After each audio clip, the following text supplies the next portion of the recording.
Thank you, Jillian, and welcome, everyone. My name is Elisa Forneray, and welcome to Griever's Guide to Sex, an event hosted by EOL's Wander community. So the Wander community that I manage through EOL is built as a space to gather as we navigate grief and death-related loss. So through Wander, I host this event monthly, along with another monthly series called Grief Support. And in those spaces, we convene leaders and professionals in the death and grief spaces so that audiences like y'all can feel actively supported as you move through life after a death loss. I, again, am Elisa. My pronouns are she and her. I am a person working in this space, in the grief space, acting as a convener, a consultant, a speaker, an educator, etc. And I got into this work in 2016 after my mom died. And ever since, I have been actively working to amplify the resources and works of people like our guests today. So love bringing people together and chatting with them and, disseminating and amplifying their resources so that y'all have access. So Jillian is here with me from EOL, working in the background. She'll be throwing links in the chat throughout and prompts. So I'd love to have y'all introduce yourselves, and I'm going to take care of a little bit of prep. So I am currently operating my business and sitting in my office in my home on land that I, do not own, that is Kauai and Tongva land. And I'm in acknowledgement of the fact that I'm here tonight, again, sitting on this land, on this earth, and it is a space that I'm very privileged to be in. And if you'd like to learn more about where you might be taking up space, we are going to throw a link in the chat to nativeland.ca. And from there, we encourage you to ask questions in the chat throughout tonight. As you'll notice, you cannot see your faces, you'll just see our faces tonight, but there are ways for you to ask questions. So y'all can throw questions into the Q&A, you can throw questions into the chat, and I'll be keeping an eye on those, don't worry, and we will get to them throughout the evening. And then the video will be recorded, so this is being recorded right now, and it'll be shared in an email after with every single link that either Oceana or Sarah or myself share. So everything that's in the chat, if you want to open it and click on it and do all of that right now, great, get to it. But we'll be collecting and sending everything around at the end. So y'all are totally welcome to stay present and just enjoy this conversation tonight. So as I said, we are here to talk about grief and sex and sexuality and sensuality and intimacy. And I wanted to have this conversation for two reasons. One, because when I talk about grief, I talk about it in my work as being a full body, full being experience. And that means that it impacts us on our emotional level, mental level, spiritual level, and our physical level. And so thinking about the intersection of what happens to our body and how we process grief in our body, naturally to me meant I'm making a list of topics about grief. We should probably talk about the body and sex. Another reason is because I interviewed Oceana for an article that I was writing last year, and one of her quotes came back. I'll send you a link to it after if you don't remember, but it was about grief in the body, and one of your quotes came back, and you were talking about processing energy and grief, and you literally said in the quote, you were talking about your crotch, and I was like, this is the first person who has ever not talked about just the lungs or just their belly or their backache or their shoulders hurting. And thinking about these different parts of our body and the ways that grief can move through us and the different pieces of ourselves physically really inspired me to think about this topic and look at this. So I'm really excited to have our guests here tonight. And what I'm going to do now is I'll read their bios and share their bios so you know why I invited them into this space. And Jillian is going to be sharing their links. So I'll start with Oceana, since I just gave that intro to you. I'll also give the rest of your bio. Oceana is an end-of-life doula focused on the liminal space of active dying and grief. She is currently researching and holding space in the realm of embodied grieving in a context of somatic abolitionism, and drawing on her meditation practice experience as a sensuality educator, earth-based spirituality, and an intensive study in the expressive arts and integral counseling psychology. She brings a grounded, compassionate presence to her work with individuals and groups. We've thrown her links in there. You can follow her on Instagram and her online grief community on Patreon. And Oceana, just to have you do a little intro of yourself, I would love to hear from you quickly. What attracted you to making a connection between grief and sex? Maybe an experience, maybe it was a spark, something you read. Like, where did you start seeing the intersection of these two things? You're on mute. Unmute yourself, darling. Yes. Yes. Well, just like I wrote in that quote, to me, it's not like I all of a sudden saw, oh, look, there's a connection between grief and death. It was more like, this is how I live my life. And living my life includes being in my body, and being in my body includes sexuality or sensuality. So, that I have talked about grief as an energy, much the way you do. I mean, you and I share that understanding about grief as really an energy, and so much more actually. But one way to look at it is an energy that wants to be expressed in relation to a significant loss. And I could go on about this piece of it, but I think we're just doing an introduction now. So I'll just say that what I saw was that energy wanted to be expressed actually most very powerfully through my body sensually or sexually. So I've just found that I was able to move my grief journey along, or take it into a realm that was really deeply informative and became a source of resource. So that's where I came upon. Thank you. Thank you so much. And there's definitely an abundance of time to answer that in a grander scheme and on a bigger scale, but thank you for that little nugget. Our next and other guest joining tonight is Sarah Chiswick. She is a grief and sensuality coach, and after losing her dad when she was 4 and being largely numb to the pain of loss for many years, she learned how to alchemize her pain and turn grief into her superpower. And now she empowers women to harness the energy of grief, anger, stuckness, and turn this energy into joy, pleasure, and power to unlock their desires. So Sarah leads grief embodiment workshops, has an online membership, and offers private and group coaching. We'll throw Sarah's links in the chat, and I would like to offer the same question to you. Such a good question. I think when I found myself in my late 20s and I was really numb to the fact that I had lost my dad when I was 4. I spent most of my life avoiding thinking about it, talking about it. I could barely get the words out.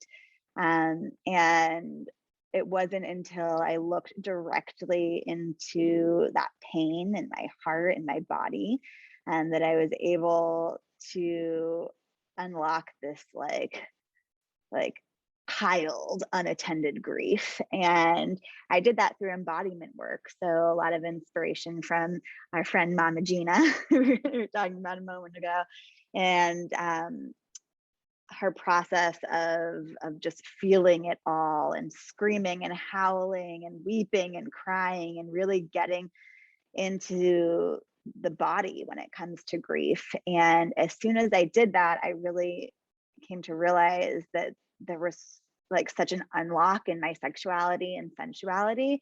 As soon as I opened up all of that like stuck, like kind of caged in and frankly like rotting grief, like it just hadn't been tended to. It was so stagnant for so long that it just opened up this energy body of not just my like dark, griefy, hard emotions, but also the pleasure, the turn on, that like empowered, deep dropped in connection to my sensuality only came once I was like, once I got real with my grief, once I got real with myself about all of the pain of the loss of my dad.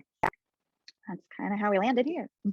Thank you for sharing. Thank you both for sharing and for joining. And I think y'all do this work, you talk about this. We had a conversation in the waiting room about the fact that, like, this is not your first rodeo having this conversation. This is not expressly public for y'all, but I do want to sort of zoom out. And the first question that I want to offer to both of you is, when we think about just having this conversation at all, and like, why are we talking about sex and grief? How do we even find that intersection? How do you answer the question of what are ways that grief can impact our sexuality, our sexual desires, our interest in sex, etc.? And I'm just gonna say this. Y'all can stay unmuted, unmute, mute, whatever you want, but this is really an open conversation.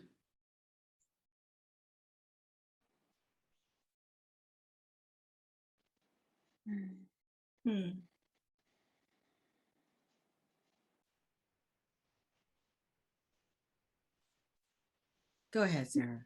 Okay, I'll chime in. I think that grief can so often really dim our sexual light. It can dim our appetite for so many things in life, and including our sexual desire, interest in sex, um, and also like our connection with ourself. And like that is the connection from which our sensuality and sexuality is born from. So when that light feels dimmed, when that light feels like just kind of taken by the pain of grief, it can be hard to do pretty much everything in life, like let alone feel a connection to like this empowered sexual being within you, right? And so I think that connection to grief and sexuality it's almost like a permissioning to feel it all, right? So like to feel the pain of grief as like a reflection of how much you've loved, a reflection of how deeply you feel, of like a reflection of like the human experience of being alive and being able to feel. And then on the flip side of that coin, it's like feeling it all, right? So it's feeling the pleasure, it's feeling the pain, like the pendulation between both, the pendulation between pain and pleasure, right? And so there's so much kind of woven together in the inner ecology of our emotional being. And often if we feel like stuck in one area, it's all over, right? It's not just in that one area, but that stuckness kind of like shakes out into all areas of our life. And so discovering that connection, that like one can be an unlock for the other and vice versa, is really powerful to kind of like take your empowerment back from what are really, really hard experiences, really, really hard life experiences to sit with. I'll pause there. Yeah, that's so good. I like how you speak about it in terms of like one unlocking the other. And I'm going to go from there and just kind of like bring it back down into the body. And, one of the things, first of all, we're talking about, grief and sex. These are two really super big topics. So, just for the purpose of this conversation, I just want to tell you where I'm going to come from. So grief, well, let me start with sex. So sex ordinarily is, when we say the word sex, we're usually thinking about intercourse, that procreative thing. And so I actually tend to think about sensuality. That's how I talk about it, with sex being that one moment in time, the big moment. But sensuality, all of your senses, includes that and everything before it and everything that comes after it. So in other words, sensuality as an embodied experience is like your whole life. So that's how I'm coming at this. And of course, grief is a huge topic. I mean, it's, there's so many types of grief. So I think for like the 45 minutes we have here, my first entry into this conversation is related to the grief that happens after when you experience the loss of someone you're attached to or who is a human being. So we're not talking about the loss of a job or a relationship. We're talking about the loss of life here. And that's significant because what happens in the loss of life is that's a body. You know how, I mean, we talk about people who are living after a body dies. We talk about them like as survivors. Like we use this language, survivors. Well, what does that mean? I mean, it's like the body stopped. And for many of us, we already have these beliefs, right? That energetically a person goes on. So it's not over because the body's dead or died. That if you, whatever beliefs you have, many like me have beliefs in an afterlife or heaven or the astral or whatever. We all have these beliefs about, most of us have a belief about an afterlife. So a spirit goes on, but a body dies. And who is surviving? A body. The body's like, oh, I'm still alive. I made it through. That body died, but I'm still here and I'm living. Yes, that's me. I'm all about living. And so my experience and experience that has been shared with me from other people is that there can be this urge that comes up from the body to have sex, to have sex, to do something procreative, to do something generative. So that is an experience that a person can have immediately in the initial phases of grief, immediately after experiencing a body that has died. That's a body level response. Like there's this desire to affirm that your body are still alive. And that's righteous. That's righteous. Now we might have these cultural viewpoints around, oh no, I can't do that. And for whatever reason, maybe the person that died was your primary partner. And so it might look a little strange or disrespectful if you jump the bones of, a friend, let's just say. So, but you probably wouldn't do that because we have all these social conventions, but you might have this desire to do it. And I just want to acknowledge that. So that desire to want to procreate, to sex, to be in physical contact, with another human body, that's real. And that does happen. Now, another thing can also happen, which is a body dies and you just recoil like into yourself. You don't touch me. Because as Sarah aptly pointed out, you're kind of numb. I mean, maybe that was whatever that loss was, you're just like, no, don't even. And the people I talked to, I kind of did an informal poll in my Patreon community. And people were pretty 50-50. No sex for a year or more, and other people were like, yeah, I was, still sexing. But either way you go, it's right. There's nothing wrong in any direction you go in this. It's just like what we say about grief, right? There's no right way to grieve. There's no right way to mourn. All the ways that you can conceive of doing it are right. So, but I do think this aspect of the grief journey, this embodied, and specifically in the realm of sensuality, is, I think, really, really important.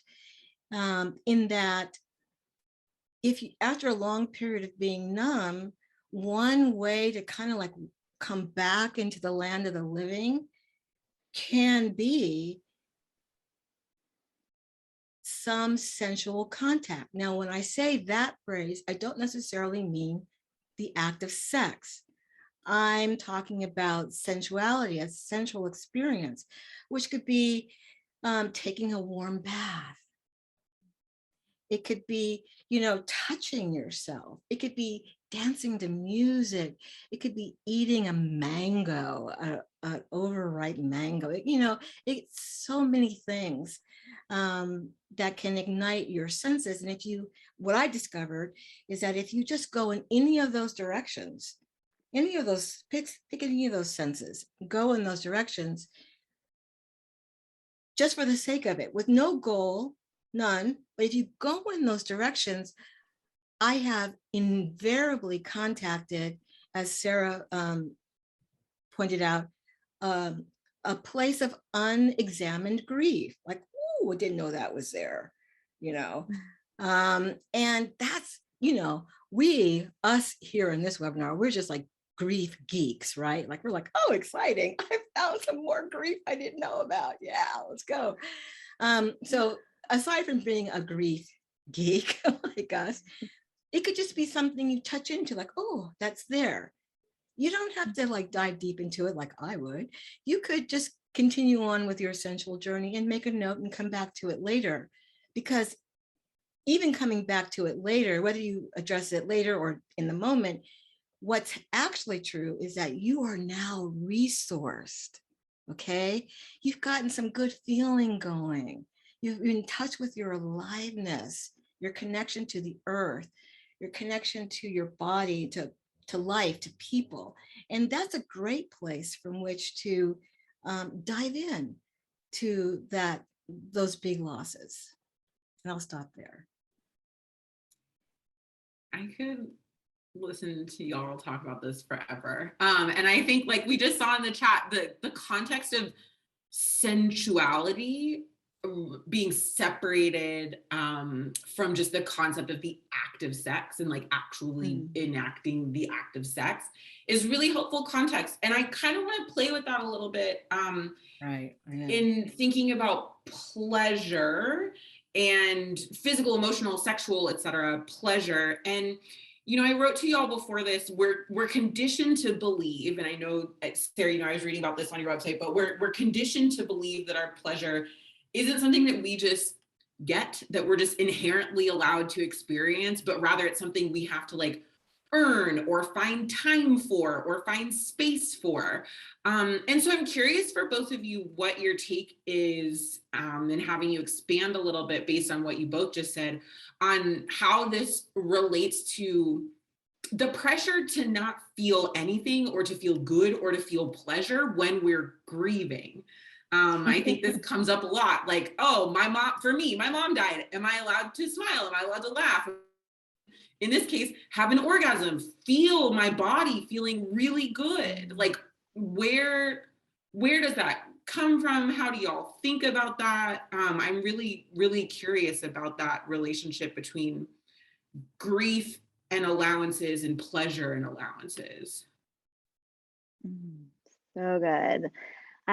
One thing I'll add here is like, we live in a world where we have been conditioned out of being able to express our grief, right? It's like when I ask my group workshops, like, what did you grow up when you were growing up? What did you hear about how you could express yourself? What did you learn? What did you see about how you could express your deepest, rage or grief or just emotions in general? And like, it's the common theme is like to keep a smile on at all times, to like shove things under the rug, to not make people feel uncomfortable because of your big emotions. So like to go alone in a room and process your stuff until like, and then only come out when you have, right? There's just so many layers of like lack of permission around feeling our big emotions. So that's exactly why like it's so important to have a reclamation of our big feelings, and to even furthermore to like turn them on, right? So like to flesh pleasure through grief and to weave pleasure through grief and to feel that in your body. And so one of the practices around that is like allowing yourself to feel big, like throwing pillows, like having your temper tantrum, like almost giving your 3-year-old like inner child self who knows how to have like hissy fit permission to go and to like let it rip and to let loose, and then to bring in the adult version of you who knows that sensuality and pleasure is your birthright, right? That you have permission to feel pleasure. And so what that might look like is going from like hissy fit to like then like gently like doing a hip circle, or like feel like Oceana was saying, like touching your skin and like almost like mixing in the pleasure into your grief, and like pendulating between the two, really allowing yourself to like feel that you can hold both, that like you can play with the duality of like both ends of the like emotional kind of scale. And that's a really like powerful permissioning practice, right? To like give yourself the permission slip to take your sexual power back from the dark emotions, from like the messaging around that means that like you just need to sit on the couch and like eat a carton of ice cream every night, which like no shame in that, we've all done it, and like that's absolutely a perfectly beautiful way to like feel your grief, and you get to have like that rich full experience of feeling your like full emotional range. Yeah, I'll pause there. Yeah, I feel like, I mean, I really appreciate what you said about how the experience of having those big emotions allows you access to all the big emotions, whatever they are. And it's true, we don't get a lot of permission to grieve in our society. But you know what? We also don't get a lot of permission to be sensual or sexual also.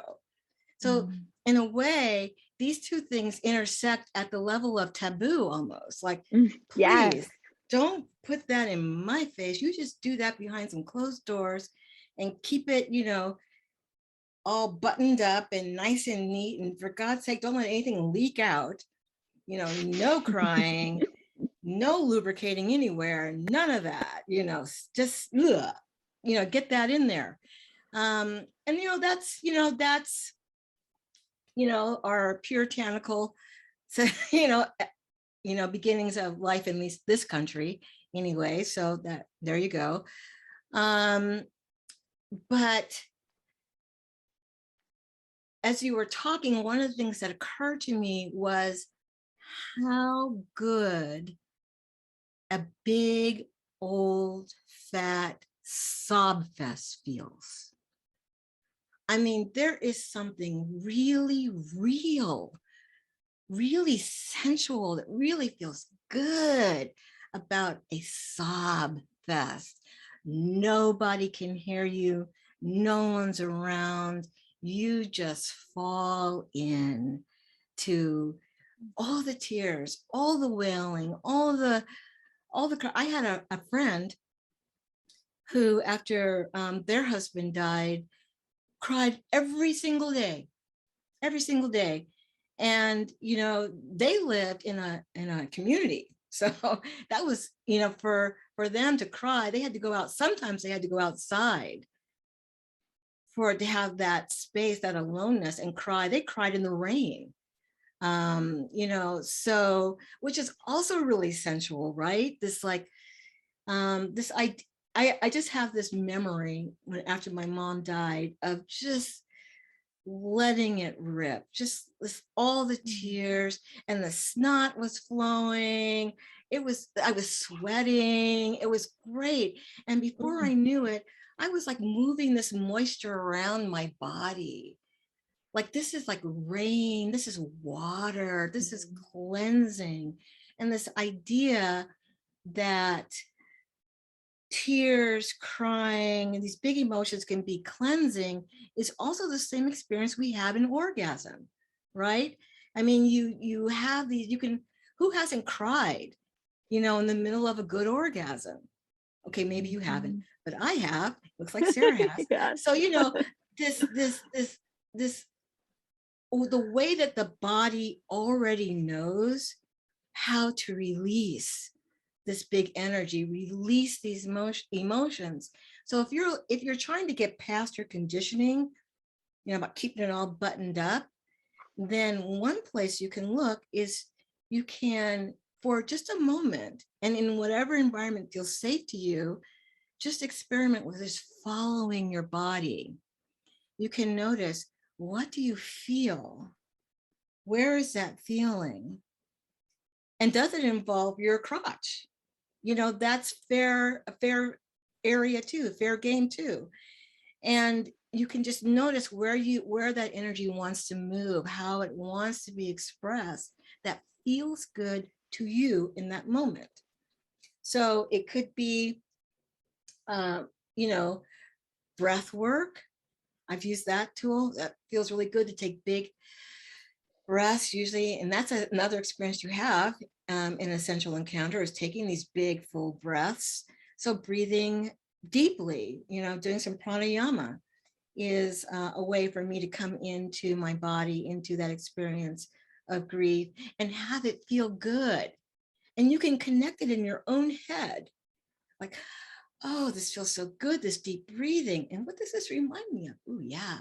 Yeah. I mean, that's a fun way to access or connect up your, without even having to touch anybody, even yourself. You can just like notice and acknowledge it and make those connections between how your body feels in relation to moving grief through. Yeah, I think I'm going to start circling in on myself now, repeating myself, which I'm so good at. No. That was so good. That was so good. It was lovely. And I think the word that kept coming up for me, where I'm like, the parallel feels so obvious, is the word release.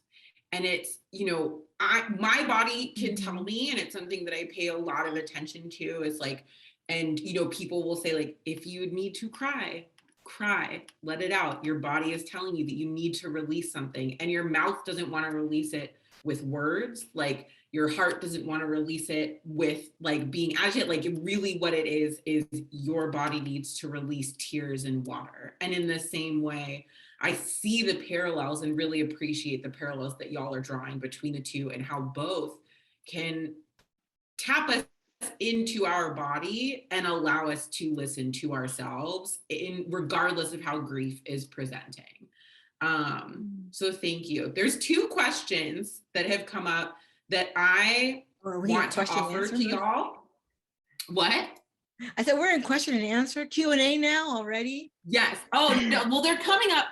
And I know, you know, Oceana would, in the beginning, you're like, oh, probably keep this pretty high level. But I think like now that these questions are coming up, I would love to dig into both of them.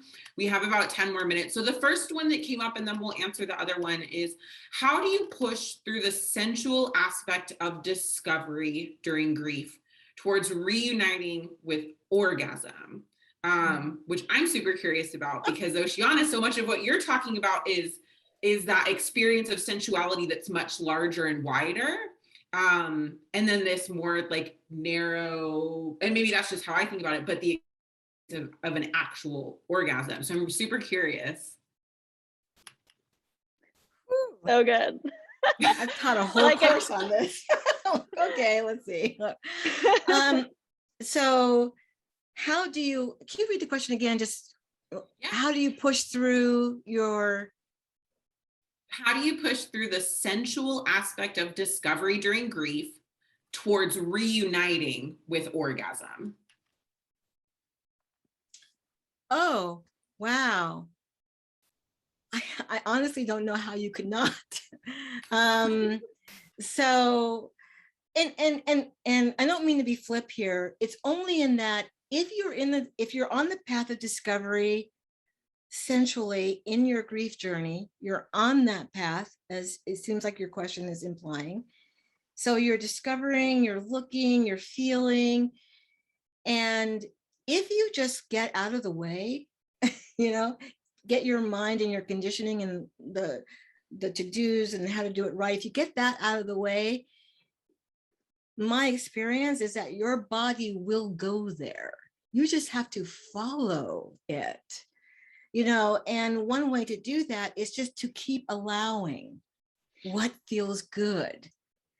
So if you're in the first part of your discovery with, you know, just sort of touching yourself, the large muscle groups are good places to start with sensual contact. And since you moved into orgasm, so now you're masturbating. And so that whole experience, if you just keep going, if you don't censor yourself, if you don't go, oh, I better stop now, this is going to be too much or too weird or too whatever, you just keep going, you will likely come in contact with orgasm. Now, that being said, the key part here is to not have the goal. As soon as you have the goal to have an orgasm, you are almost guaranteed not to have one.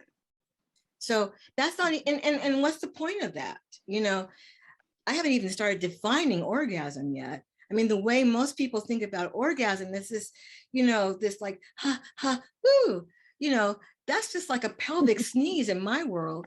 An orgasm can be this thing that goes on and on and on and on. So much counts in that experience around orgasm. And let me tell you, how many times have you tasted something like the most delicious, decadent, chocolate, fluffy, moussey, okay, I'm just, that's for me, okay? You picture your delectable thing. And you're like rolling it around in your mouth and you're really savoring it. And you're telling your friend like, oh my God, this is amazing. I feel like I'm having this like orgasm in my mouth. See, all of that counts. And you know, if you feel that all through your body, anything you feel all through your body, like electric, prickly, yummy, that's orgasm. Really, really. I'm being real here. So that all that other stuff, the big release, the big okay, that's a good place too, but it's not the only place. There is so much more even after that big thing. You could just keep going. I mean, you know, there's just, it's, I can go on. I'll stop there. So good. Yeah. Sarah, I don't know if you have anything to add or if maybe you'd be interested in answering the other question. I'll quickly add to this one, just like the notion of having a crygasm, right? Like we don't have to just have sexual, like genital touching orgasms. We can have crygasms, angergasms. And on my website, I actually have a downloadable video that kind of takes you through this embodied process that I'm talking about. But the key that I would say is music in this experience. So like putting on something that makes you feel sexy, that makes you like feel in touch with your sensuality, and allowing yourself to get into that like sobbing or weeping state, but then bring in like some motions that make you feel sexy, some touch that makes you feel sexy, and kind of building like the duality of both of them. And just like Oceana said, like letting the body take it from there. Thank you. We'll surface that link from you after and we'll put it in the follow-up. So we'll send all of that around to everyone. Yeah, for sure. Okay. And just because I'm like, please, thank you, send that to me. So the other question that we had that I think we'll end on tonight, so we have about 5 more minutes. We always go over with these, but I want to be time integrity, I think it is that I'm trying to stick to. So it was asked, seems like a critical component to these forms of permission and access to feeling would be self-acceptance. Have you said things or done exercises with clients to help them with self-acceptance so that they can have their sob fest or their sensual moments?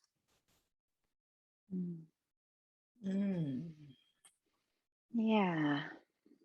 And For this one, I think that's such an important notion because we have been conditioned out of these parts of us, right? So it's become a survival tactic to not feel. It's become a survival tactic to not express your full sexuality because we live in a society that's brought so much shame and like othering from that. And so um, just even normalizing that like you are so not alone in like the barrier sometimes to feel deeply, um, to give yourself so much space, compassion, time, acceptance around this process, and even to check in with yourself, like um, what is it that I would need to feel more safety in this experience, and just to notice what comes up, right? Like what are those kind of key like inner like key needs to make create more safety for yourself. And maybe it's just giving some time, maybe giving some space, or changing up like the scenery to create safety around this experience for you, because it is there is a huge barrier, and in terms of like just our nervous systems feeling okay to release like this. And so you're not alone in that, and walking that like that that line of compassion, that like whatever that looks like for you is so right, it's so perfect, you are on the right path. And even if it's just like, you know, you're like giving yourself emotional release and you're like shaking your body for just a minute, right? That's like beautiful. And to celebrate that, like the you're giving yourself that space and time, and like take the need off for this like huge like climactic experience, because our bodies need time. I'll pause there. I love that you did that. That was delicious. Okay, so self-acceptance. What an astute question. So good. I mean, nailed it. So I actually just had an experience today in a session with a client where one of the things I had them do was to look for how they already know how to resource themselves. And so just, go through, I had them go through their world and acknowledge, yes, when I get, griefy or numb, I start listening to YouTube videos that I don't have to watch, or I talk to a friend, or I, clean the house.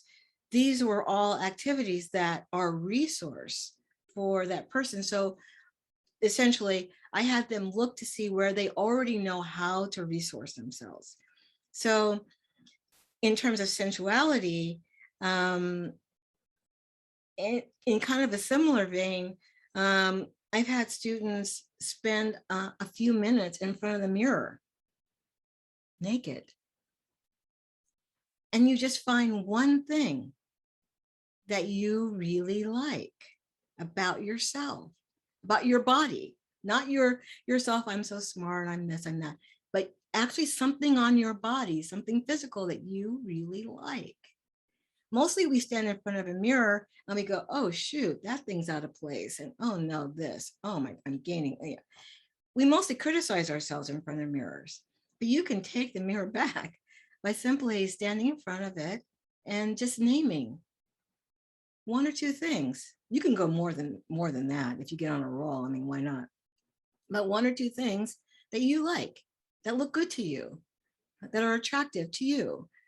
And that's a way that I've seen in a sensual context, people build confidence around who they're being in a sensual space, who they are.